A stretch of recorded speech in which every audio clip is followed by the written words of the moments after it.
have hair on me now. How long did it take you to get both Iowa?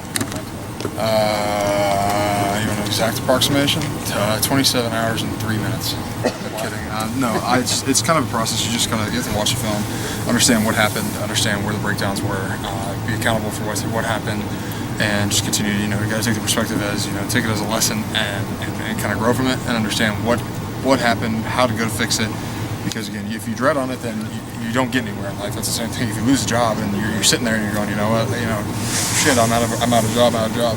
It's understand why you got out of a job and go fix it. So have that proactive approach and just moving forward. Just gotta be better. In layman's terms, what went wrong? It's the little breakdowns, and it's not a point finger thing. It's not a, I didn't do this or JT didn't do this or this and this. It's just little breakdowns here and there, and as a cumulative effect, that's where you see it's. You end up with a loss. So that's what just got to be accountable. It seemed like you guys had such a great rhythm going into that game. I mean, how hard is it to sustain that rhythm? And is it just natural that you'd have a letdown at some point in terms of that offensive rhythm? No, you can't say that there. With all highs comes a dramatic low. No, I don't think so. I think that there is. Just like in life, I mean, you're going up and down no matter what. And I think that with our offense right now, we are executing at a high level, had a lot of energy, had a lot of momentum going behind us. And, when you take a speed bump, hit a speed bump, hit a bump, the biggest thing is you have to get back on track. And just Saturday, we weren't able to get back on track. We weren't able to reestablish that rhythm. And, that's why, again, you see when things go bad, things went bad. So. Billy, what's J.K. Dobbins' demeanor been like? Because the sense outside of the locker room, obviously, is that he's a guy who's really talented, can get 8 yards of carry, and maybe has not gotten enough touches. But he seems like a guy who would, power through regardless. So what has his demeanor been like? I mean, that gives, again, a huge testament to show his character as an 18-year-old young man, just came out of high school, whatever. And he's been very, to me, when I've seen him, he's been very positive.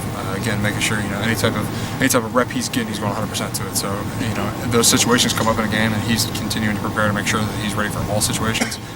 He's again practicing really, really hard, and as an offensive leader on this team, again, that's what I expect, and that's all we can ask for right now. So.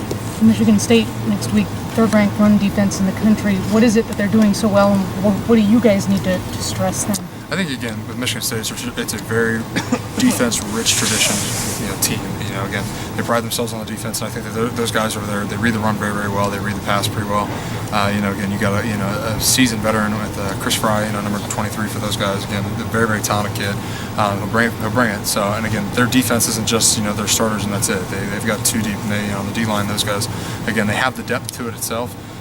Again, in a place like that, playing defense, you might get stuck behind somebody and you might be a stud. So again, we're seeing the new kid 35 didn't get a play against him last year much. Again, he's gonna, I expect it's gonna be an old-fashioned Big Ten matchup against us on Saturday. Billy, I know nothing supplants the team up north in y'all's minds, but do you consider this a big-time rivalry between you guys and Michigan State based on the games you guys have had, especially since you've been here? Like that. It's been the 5-year war or something that's been going on. Yeah, I mean, it's tough, but that is what Big Ten football is. So again, do I consider them to be the number one rival? Obviously, no. But again, it's a tough matchup every week. Again, you're going to play a tough Big Ten team, a team that can go and play anywhere across the country and represent the Big Ten the best as possible. So it's gonna be a good one for us. So we're looking forward to it. Thanks, Billy. All good.